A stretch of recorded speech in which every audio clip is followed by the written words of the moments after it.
Hello, everyone. Welcome to CEO Sister Talk Live, Tuesdays at 7 p.m. We are back tonight with our next installment. So excited about this topic tonight. Hello, welcome as you're coming on. I'm going to give just a few minutes. Clarissa will be joining us as well for our CEO Sister Talk Live. The psychology of a CEO is what we are talking about tonight. The psychology of a CEO. Yo girl, ya 78. Hey auntie, I love you. Hey sweetheart. All right, Clarissa's coming on, guys. Hold on one second. Let me invite her. I'm trying to grab you, Clarissa. It's not letting me do it. I waved at you, Clarissa. Hey, Den. Hi, sweetheart. Hello, everyone, as you're coming on.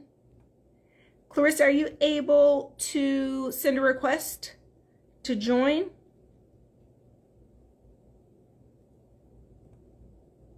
I'm trying to tap her. Thank you for all the hearts, guys. You guys are so sweet. All right, I see you, Eason. You sent a request to come on live. I got to bring Clarissa on. There she is. Hey. I'm finishing my water, guys, for the day. So excuse me if I'm still drinking my water bottle. Shay, the MUA. Hey, sweetheart, down in Houston. Bliss. Hey, love. Hey, everybody, as you're coming on. Clarissa. Hi, beautiful people. Hello. Let me turn it up so I can hear you. I had it turned on way down. Hey, honey. Hi, how are you? Tuesday. What'd you say? I said happy Tuesday. Happy Tuesday evening. Happy Tuesday with the red lippy. I need me a red lippy. I should have done a red lippy tonight, too. I didn't get the red lippy memo. I love my Ruby Woo. I know, right? Yeah. It's just classic, never goes out of style. Somebody said hello from Tulsa. Hi, sweetheart. Hi. Hello from Tulsa. Everybody check in from where you're from. Mama Nadine Merson. Hey, sweetheart. I haven't seen you forever. Hi. Amani, welcome. Everybody, as you're coming on, say hello and where you're checking in from. Yes. Gerald Sells Atlanta. Hi, Gerald. Oh, we got fellas joining us too. Uh-oh. Where did Clarissa go, guys? Hello from Texas. Pittsburgh. What's up? New York in the house. Welcome. Karen Laws. Hi, sweetheart. Chester, Virginia. Hi, darling. Welcome in. We're going to have a great discussion tonight. Memphis lawyer, Ohio, Bliss says, Ohio, okay? Memphis lawyer 1619, hey, love. San Antonio, Battle Creek, that's what's up. Y'all know I'm an Ohio girl. I've been in Atlanta for 20 years, but I'm an Ohio girl, Midwest girl, okay? Those of you who know, you know what's up. All right, hold on. I'm going to bring Clarissa in again, guys.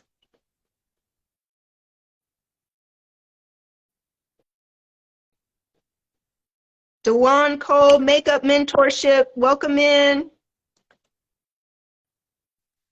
Who's in here from Battle Creek? Battle Creek, Michigan, stand up. I'm from the Midwest. We're both from Kalamazoo. Midwest girls, Michigan and Ohio in the house. Deja, yes. Hey, sweetheart, we see you. Hi, Deja. Hey everyone. Hey, everybody. So this is only our second show, guys. So we're acting like we just been doing this for months, right? Like, hi, we're back. Let's do this. Right. So welcome to CEO Sister Talk Live. This is an extension of our brand new platform, CEO Sister Society, that will be launching soon. Please make sure to click the link in our bio to subscribe. You can also go follow us at CEO Sister Society. All the links are on our bios for you to subscribe and follow our page as well as we're launching this whole new initiative. I am Rebecca Lynn Pope, and this is Clarissa Wright Thomas. Hello, everybody. Happy Tuesday. Thank you for joining us. As my partner said, we are so happy to have you all here. This is our second installment. We are loving the love. We're loving the support. The people who have signed up for the newsletter, thank you. There is going to be some good stuff coming your way. So if you haven't joined our newsletter, guys, go ahead and click that link. Go on over, see what we have going on, and come part of the exactly. community So over here. Clarissa is CEO of Synergy PR Services, a full PR agency. Clarissa, give them your bio really quickly. I'll give them mine as well. Yes. Synergy PR Services has been up and running here in the Atlanta area, servicing clients globally since 2006.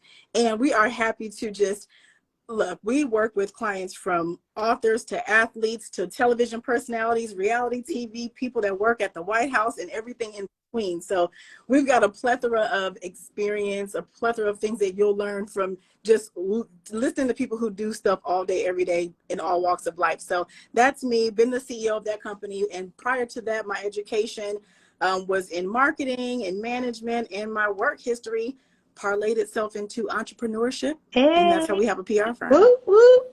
So I am Rebecca Lynn Pope. I am CEO of Abundant Life Path University and Rebecca Lynn Pope LLC and Millionaire Coach LLC, which is my newest business and newest company that I launched last year.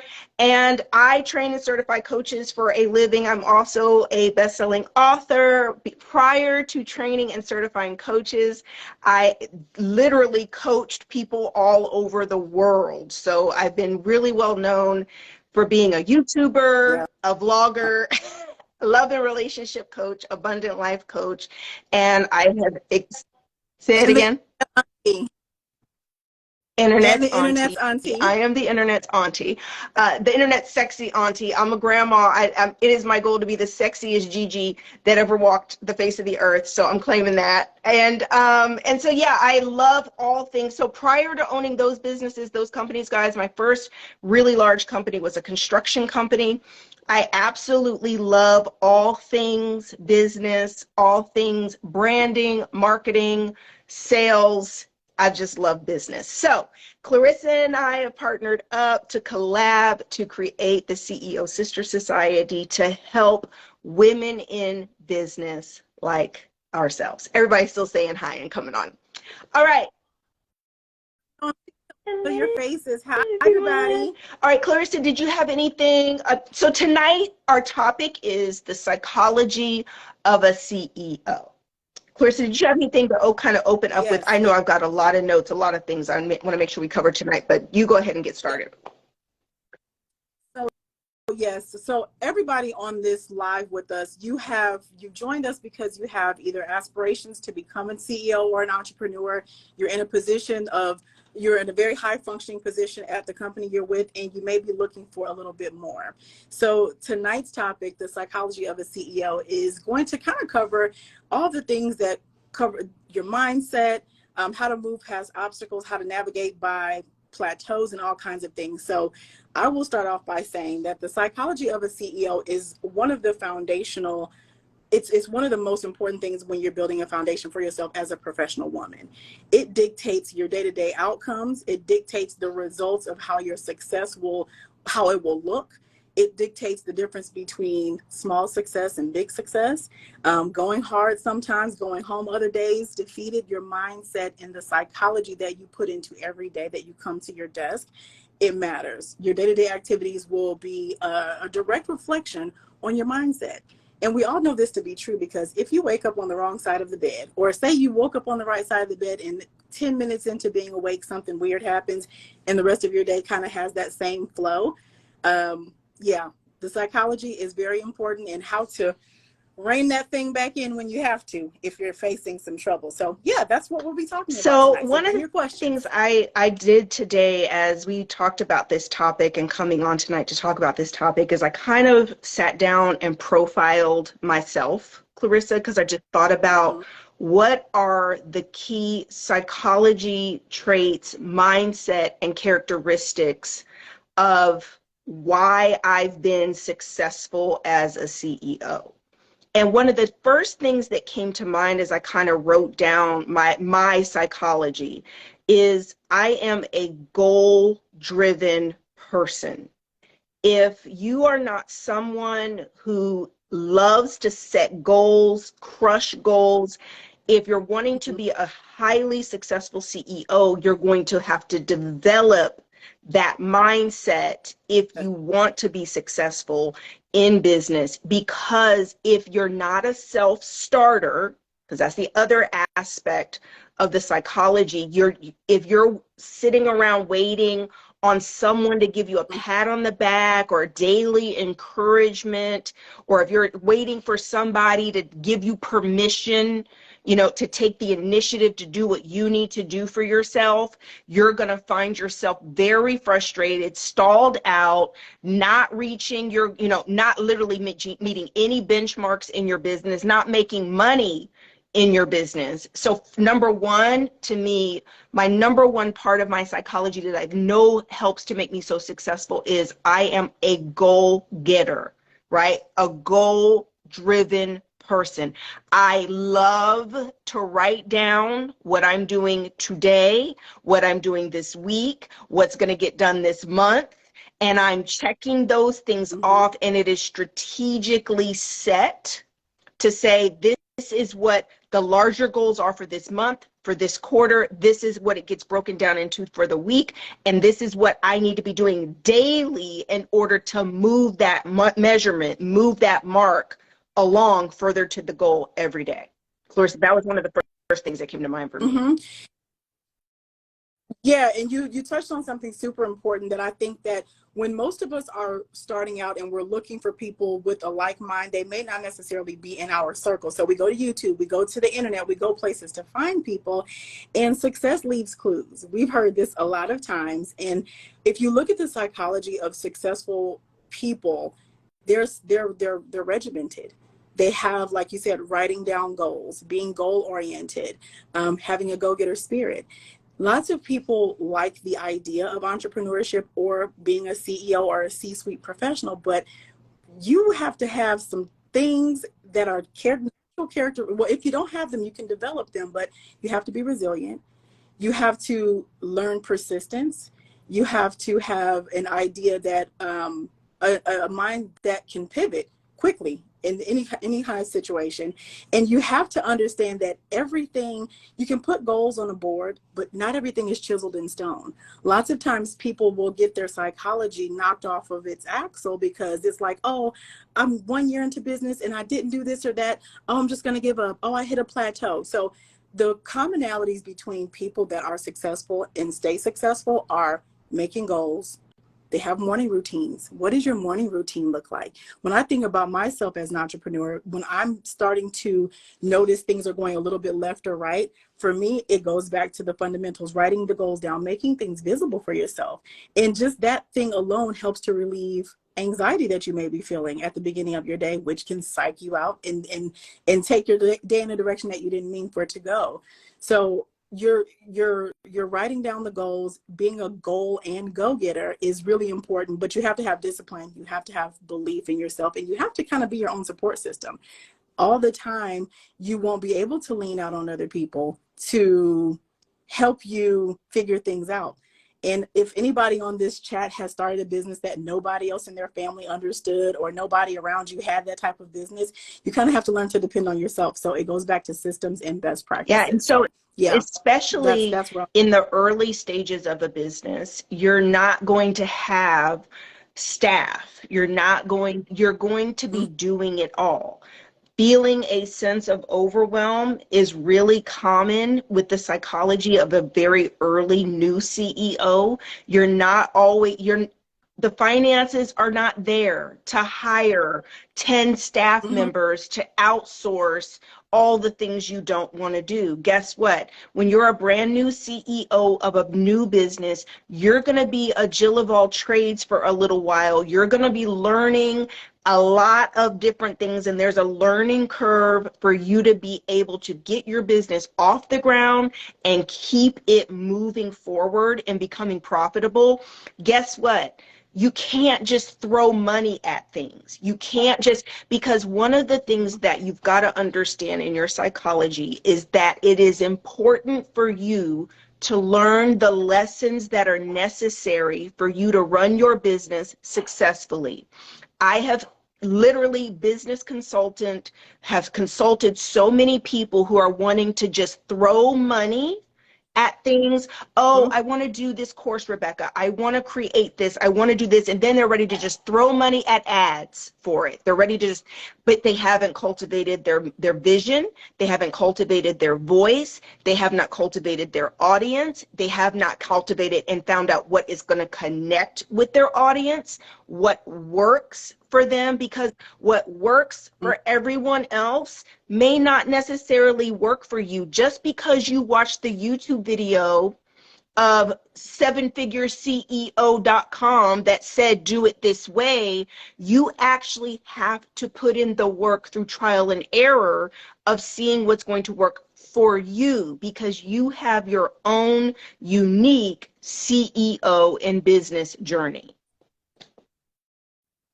Yes, and like when you talked about becoming a new entrepreneur or a new CEO, everybody's visions are so grand. When you sit down and say, I'm going to open this business, my nail salon is going to be huge, we're going to be the best on this side of town, or my restaurant, nobody makes these greens like my grandma's recipe. Your visions are so huge and your plans are endless. And then you start to operate, and then you're like, okay, oh, I didn't realize I'm doing too much over here. I didn't do enough over there. Having good systems in place is a really important practice, because now you have heard the success stories of people who woke up, they were talented, and they made $50 million. That happens for some people. But for other people who have a great idea and good discipline, they go just as far. They may not have as big of a personality, or they may not have, so much. Everybody's not a visionary, but everyone has a vision. So if you have a vision and you sat down and thought about what you wanted to execute, you have to be careful with your mindset when plateaus come your way. New CEOs are always super optimistic, and you, like she said, Jill of all trades. I know I've been the janitor and the president of my company at the same time. Accountant, graphic it's designer, your own PR, yep. Right? Your own assistant, all of it. Your own editor, all of it. Yes. And you have to be comfortable understanding that it's going to be difficult in the beginning. There will be obstacles. That doesn't mean that you have to run away. One of the biggest things that Rebecca, when she said the thing about throwing money at things, we've been in public relations for 16 years, and it never fails that someone comes with a very high budget and they have a great idea and they just say, here's your PR retainer, make me famous. And it's like, no. That is not how this works. There's a journey that most people have to take before they even get to a publicist to push anything forward. So you can't throw money at problems. It is literally work. It is literally paying your dues, respecting your industry, learning who your target market is, the psychology of your target market. You may have a great product, but you don't know how to speak to your audience. You may have a wonderful clothing line or a wonderful skincare product, and you don't know how to articulate to the people who are your actual buyers.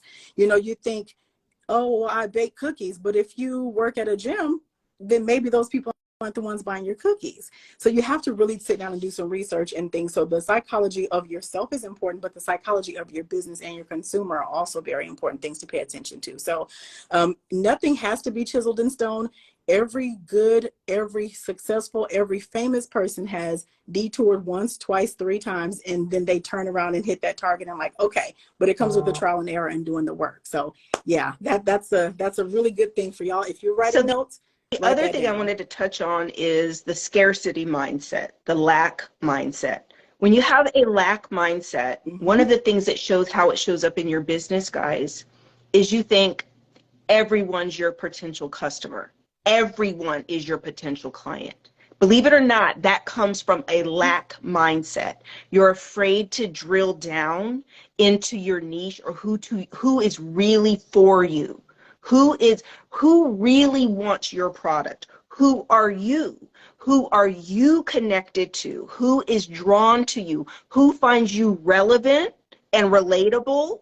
Right? You can't just say, oh, men, women, age 20 to 65, black, white, blue, and green are all my clients, all my potential customers. Marketing firms will tell you in a heartbeat that is a surefire way for you to not hit any targets, not hit any goals, because it is so freaking broad that it's not specific enough. Right? It's not detailed enough.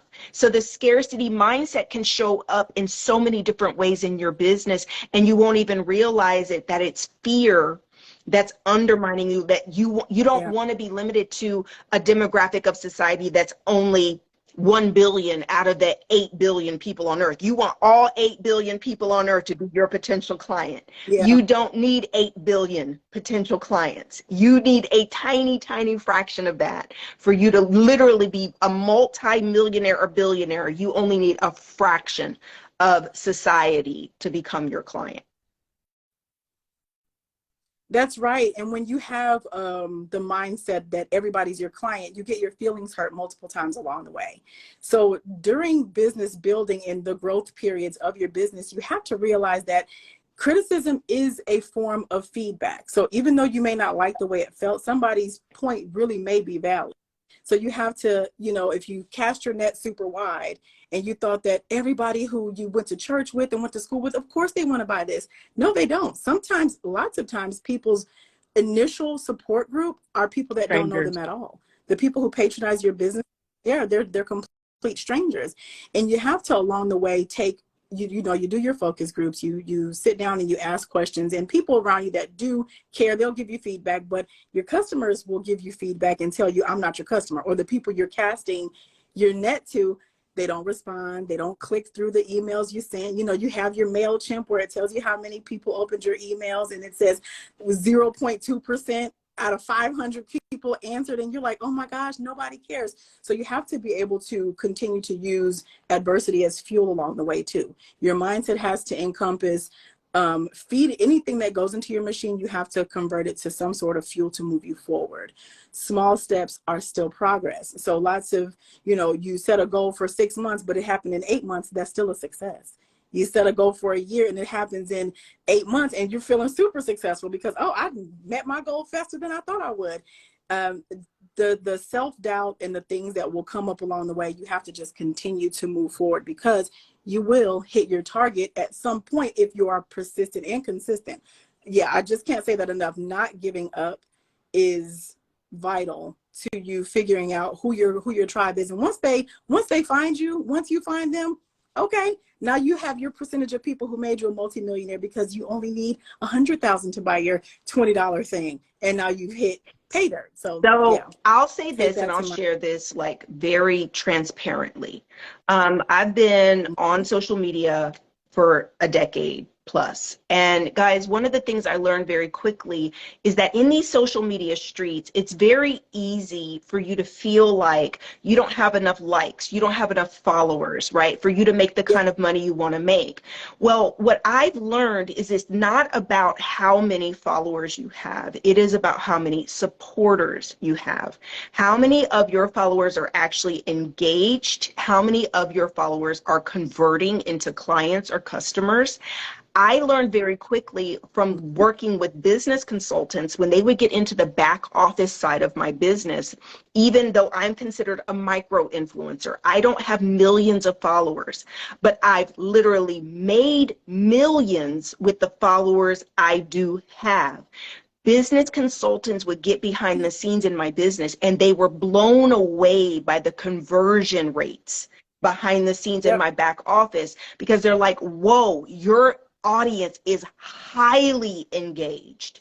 Literally, if you put something out, 30% of the people who receive this are purchasing something. Like, guys, that's crazy high. And so literally you could have 1,000 followers, guys, but if 600 of them buy from you and love you and are emotionally connected to you and are loyal, faithful clients or customers, you're going to be killing it. It's about really creating the mindset that it is about you cultivating your clients and customers, not just growing numbers. And I've literally seen and heard, I've been in business groups, small business groups, and what are they called? Not superpowers. What is it called? The small little groups you get into. God, I've done them before. I can't remember the word. Anyway, where you get in a small group with very high performing entrepreneurs. I've been in these groups with other business people who are killing it. And they would tell the masterminds, thank you, Rejay, masterminds. I would get in these masterminds with some other business owners who were doing very well. And some people that you would know, if I were to drop names, you would know exactly who I'm talking about because they're so popular. And they were talking about how they went and launched a t-shirt. And with 2 million followers, they only sold 10 t-shirts. Yep. Let me jump in here just to add to this, because the exact point that you're making, micro, the word means small versus macro being large. Micro influencers and people who have targeted down their micro market are 100% winning. We supported an event a couple of years ago, and I'm noticing in PR that a lot of companies are now moving away from macro influencers because they have a large volume of followers, but they do not sell, they do not convert. We had an event where one of the heavy hitters on the flyer had nearly 10 million followers. And sometimes when, they're running these specials, you see these things and they say, use my code, blah, blah, blah.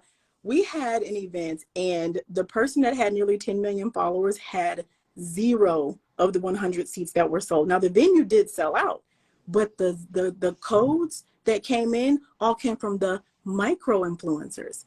And it was staggering when you're looking on the back end to see, wow, that many millions of followers, 0 people. Now we've done the same amount of lives. We put the flyer out on all these platforms. How did the people who have 20,000 followers sell this place out and the person with nearly 10 million didn't get one sale? People are following you for different reasons. So if you're relatable and you've got a product or service that is realistic for the people that you're going after, and you've mastered the art of talking to your people, you will find success. Sometimes people are following you just to be looky-loos, and that's highly indicative of that instance, because 10 million followers, not one person bought a ticket in any of the cities we went to. It was very odd. So the math is not mathing all the time. And when people are back in, now you notice that people are saying, oh, I'm sponsored by so-and-so. They have to share their analytics. And if you have 20,000 followers, but you have consistently 10,000 likes, that's a really wonderful engagement versus somebody who has 6 million followers and 50 likes on each post. So Pay attention to that. Micro does not mean it. Yeah, it doesn't mean you don't have success. You don't have potential for very large success. And guys, it's so when it comes to your psychology of running your business, it's really, really easy out here to feel defeated, to feel overwhelmed, to feel like you're not as successful because you only have 500 followers, you only have 200 followers. But guys, it's about those conversions. It's about those percentages. It's not about just the number of followers. The other thing I was going to say that was on my list, guys, is the psychology of a CEO is you can never stop learning. You have always have to remain a student in your mindset. Things change. Your industries shift. trends of what worked last year or 10 years ago may not be working now, right? You've got to stay on top of your research. You've got to study. You've got to read, go to YouTube University, read books. I have paid to work with some of the biggest gurus spiritually, marketing, you name it. Why? Because I know in order for me to be successful running my business, I need that knowledge. I need to be able to understand somebody who is selling 100 times more or making 100 times more than me. I need to know how you got there. I need to know what you're doing. Guess what? You're often going to be paying for access to that information, access to that knowledge. Don't think that, oh, everything should just be free. You're going to need to invest in your business, invest in your knowledge. That is so, so, so true. When I started to want to level up as an entrepreneur, you know, I had all these friends, I knew so many people, but I still wasn't hitting the clients were coming, but I wasn't hitting certain milestones that I had set for myself, and I couldn't figure out why. It's because I wasn't going to or investing in the conferences that were coming to town. And because you think, oh, well, I run the business, I don't need to go to that conference. Yes, you do. Continuing education comes at, well, not continuing your education comes at a price. You know, when Facebook started to do all this new technology and introducing Instagram to the platform, I went to somebody gave me a ticket and I was like, I don't even want to go. My staff member said, we need to go to that. We went, and when I tell you all, I left there really, really, really, I had already paid in advance for the next one that was coming to town because I missed part of it. I didn't take it seriously, not because I didn't respect the game, but I didn't think it applied to me. It was social media. But in public relations or in any business, you have to know how to manage and market. This is a free platform. Instagram is a free platform, but people are making millions of dollars being here. How? Why? Because they have information and knowledge on how to do things. So go to school, and schooling does not always have to be a book. YouTube University, and also learning from the people around you. I know that my staff, they're 20 years younger than I am, and people can be some of your greatest teachers too. So you have to also, in your psychology, understand that just because you're at the top position in your company doesn't mean that you can't learn from people who have less experience, because innovation is coming lightning fast at us all the time. So somebody may be super well versed in something, and you, while investing in yourself, you will also have to invest in your team and allow your team to and experience and information to the company. So, Alexander Aperture bought a badge. Alexander, thank you, love, for supporting us. Thank you, thank you, thank you. Whitney says, I'm an operations director for a high-ticket coaching program, and the access to the community is what people pay for, right? Because they want to be in there learning and knowing what's going on and learning from the source what to do. Right. The other thing I was going to say, guys, when it comes to our psychology is that, excuse me, I'm sneezing. My flowers are getting in my nose. When it comes to our psychology, the other thing is you've got to recognize when your business has scaled up. When there are some very key, like, flags that start to wave for me when I recognize I am behind the 8 ball and my business has grown to another level. This has happened to me so many times. And I'll literally be like, well, why isn't that working anymore? Or what's going on? Why am I overwhelmed? Or why? Because you need to hire more staff. You're still operating here, and the business has now grown 3 steps out ahead of you, but you're still trying to operate in the same mindset, psychology, and part of your growth for like you're a year ago, 2 years ago. And literally, one of my assistants has been with me for years, and she will say, Rebecca, here we grow again. Like, this isn't working anymore. We can't do it like this anymore. Rebecca, there is no way you can offer that publicly. We will get slammed, right? Like, there's too much market penetration. And sometimes, guys, our mindset and our psychology will be resisting change. You've got to recognize that we often have resistance. Even though we've asked for growth, even though we've asked for more money, we're invoking it, we're manifesting it, we've set down these goals for our business. I want to hit this benchmark. Guys, it comes and it's like, I'm over here like, I don't want to. Yeah. What do you mean I need more staff? What do you mean I got to trust more people with my baby? What do you mean I have to get a consultant? I got to have funnels built. I need more marketing. I need more money. You make more money, you spend more money. I'm smiling because it's so, you don't even realize that you used to be able to get everything done in 5, 6, 7 hours, and now you're staying up until 10, 11 o'clock, and you're like, wait. Oh my goodness, I am actually able to hire somebody. Whitney, she put in the comments that growth is scary. Yes, it is. And you can hire and outsource. Lots of times people are really afraid to grow their businesses because they don't feel it's not crazy to think, okay, we had a great month, I shouldn't go spend all this money somewhere, because your mindset sometimes is like, oh my gosh, I'm going to hold on to these resources. But when you do that, you're keeping yourself solely responsible for every function of the company.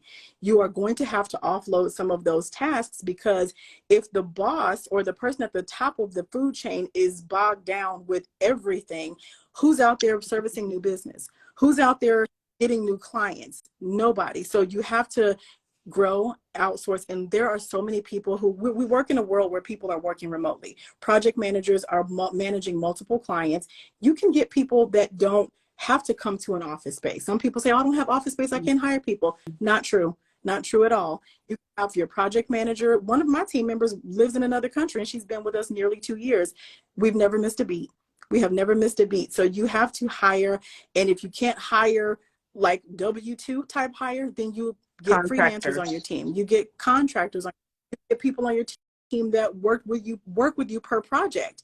And it works. You'll find your way, and eventually you'll have a business that has 25 people, and you're like, oh, I built this. We built this. We've grown this. Dr. Jada, thank you so much for buying your badges. Marissa, thank you for your badge too. Hello, good evening. Thank you all for the support. I want to just jump in and say support too, because we're here. We are a community, and we are glad that you all are here to listen. Ali May says, that's where I've been the last couple years, but clients and potential clients only want me. So tough. Listen, Ali May. Rebecca, she's actually inside of my winter cohort for the ALPCC certification. She's going to become an Abundant Life Path coaching cert. She's getting in the certification. So I know that we will be covering it, hun, on how you duplicate yourself and how you create services and products that begin to extend out beyond you, because you can't. So that's the other point I wanted to make tonight. Remember I told you, Clarissa, about this. I said, there is psychology that goes along with the self-employed stage of business, guys.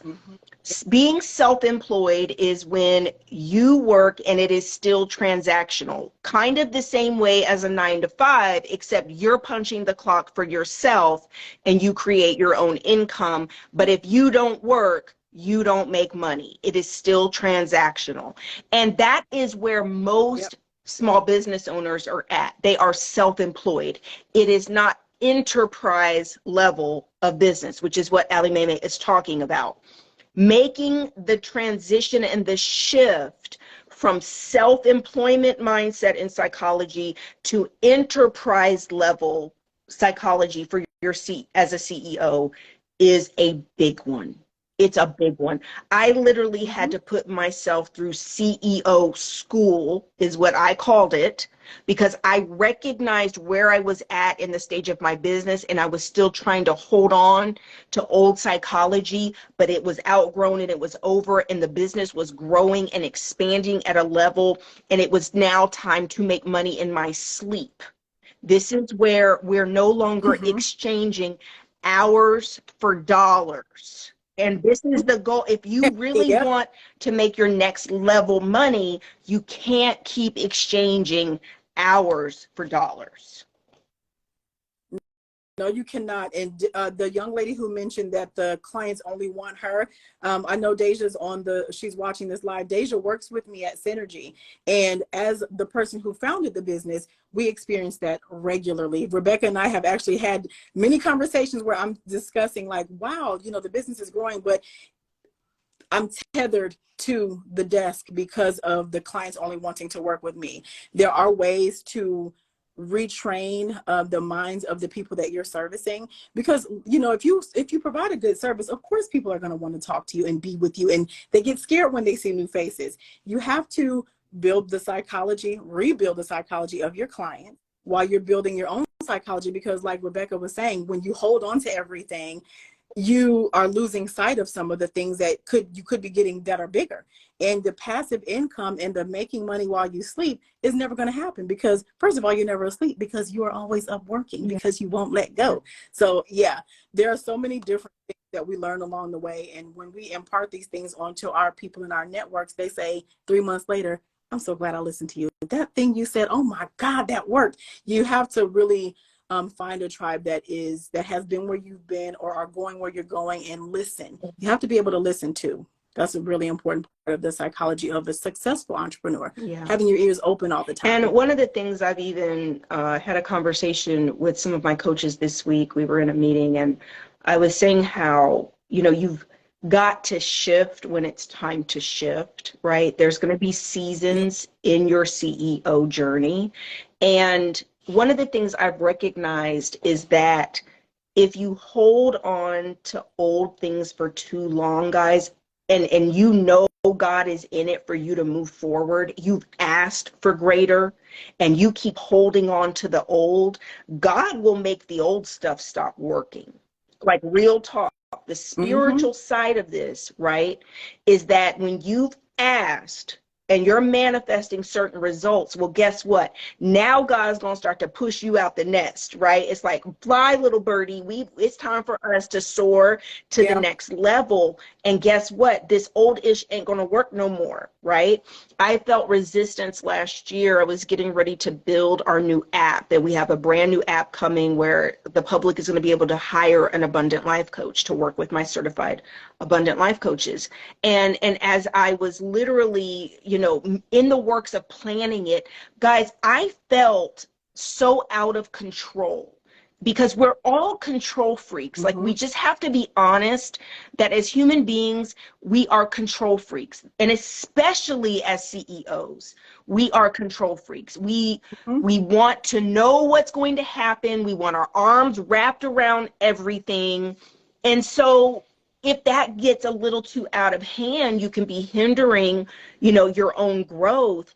And I was recognizing I had to get out of the way for progress. I had to. And so being able to let go, remove the resistance, trust your journey, trust your path, and begin to move forward with grace and faith, and trust that in this new season of your business, God is going to sustain you and carry you just like he did from the last 2 seasons, the last 4 seasons. It's just new, and it's growth, and it's uncomfortable, but it's necessary for your next level goals.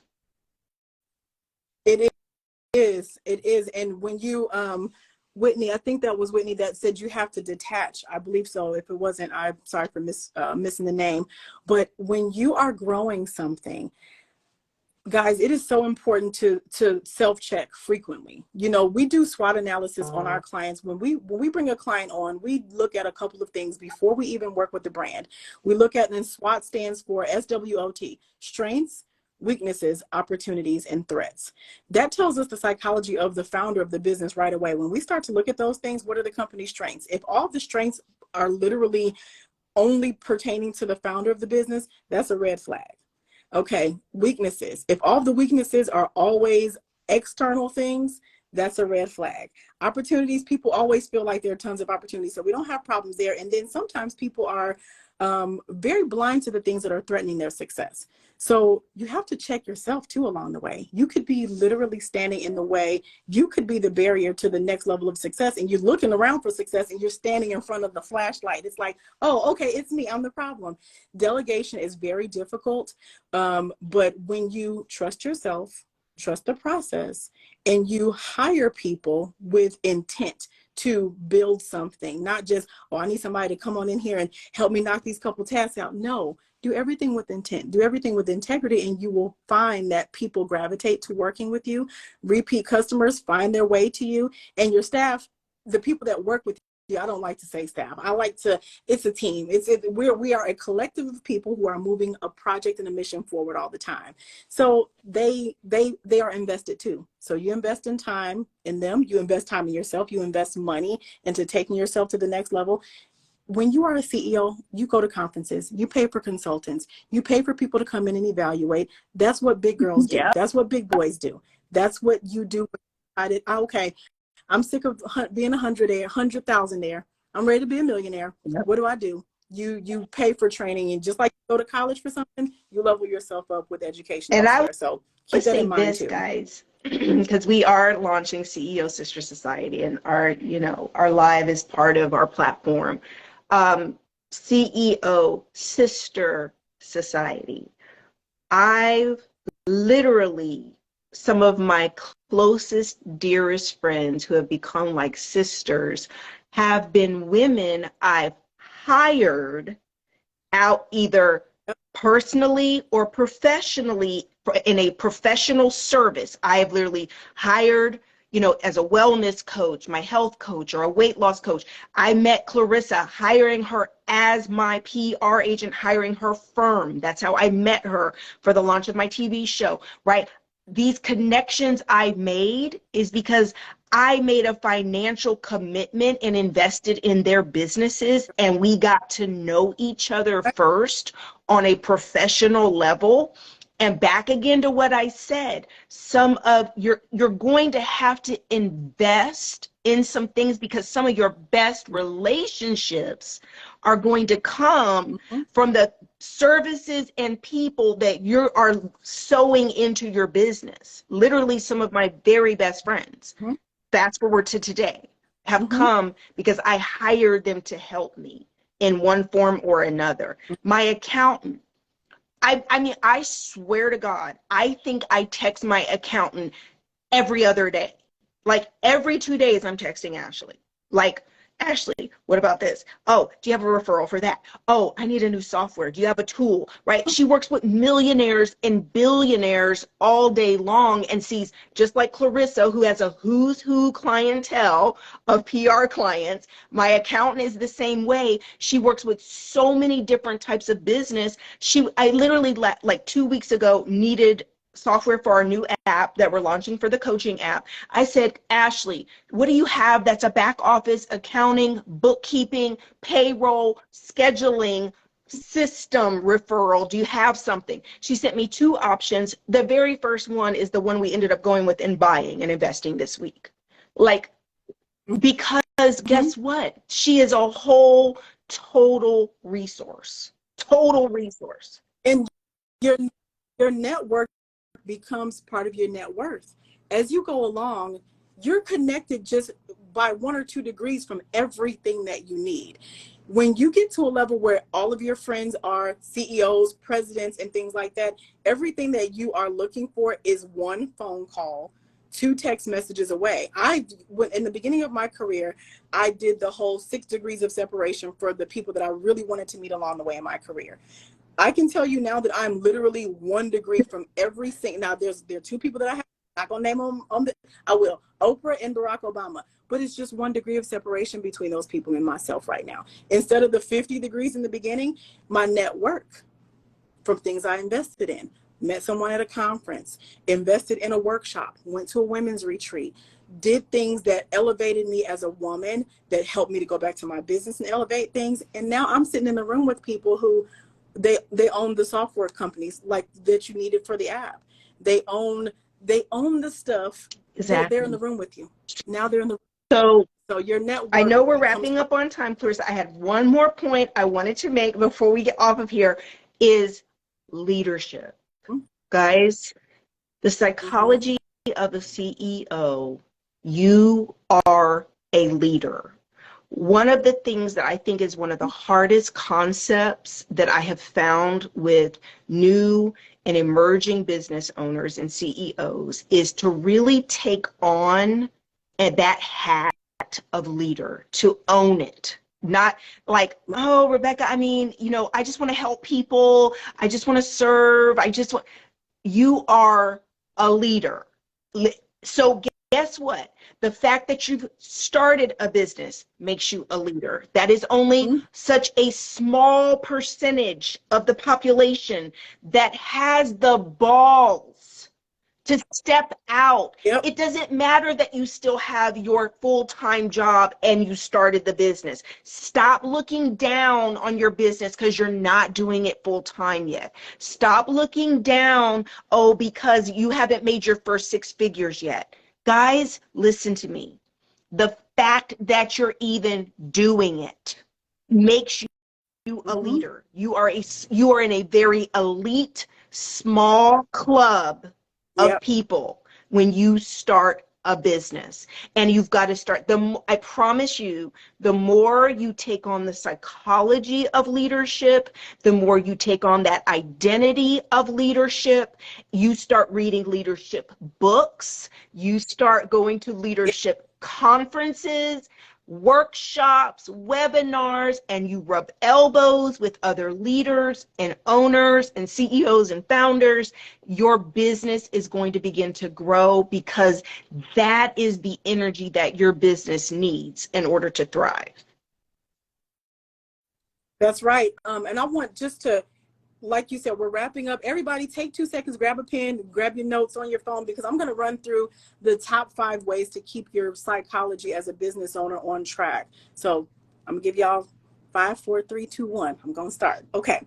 So the first thing to write down is that, like we said before, goals and timelines are not set in stone. Now, you do need to develop a plan, but your psychology will change along the way as you learn about your clients, your target market, and all that good stuff. So goals, if you need to change a timeline, change a timeline. There are so many reasons. COVID hit, and people who were manufacturing stuff in 2 weeks, now their times are 3 months. Be flexible. Things change, okay? Be flexible. That's right. Number 2, not everyone is rooting for you, so you have to look for or build your tribe. Investing in groups and networks that are the people that will keep your mindset in a positive, forward-moving space. Sometimes you have to invest in that. They may not be the cousins or the sister girls on the text thread. It may be someone else. Number 3, all progress is progress. Small steps are forward movements. Okay, you take a small step every day and you turn around and it's been a month and now you've done something amazing. So small steps, they do count. Don't just look for the leaps, y'all. Look for the baby steps too.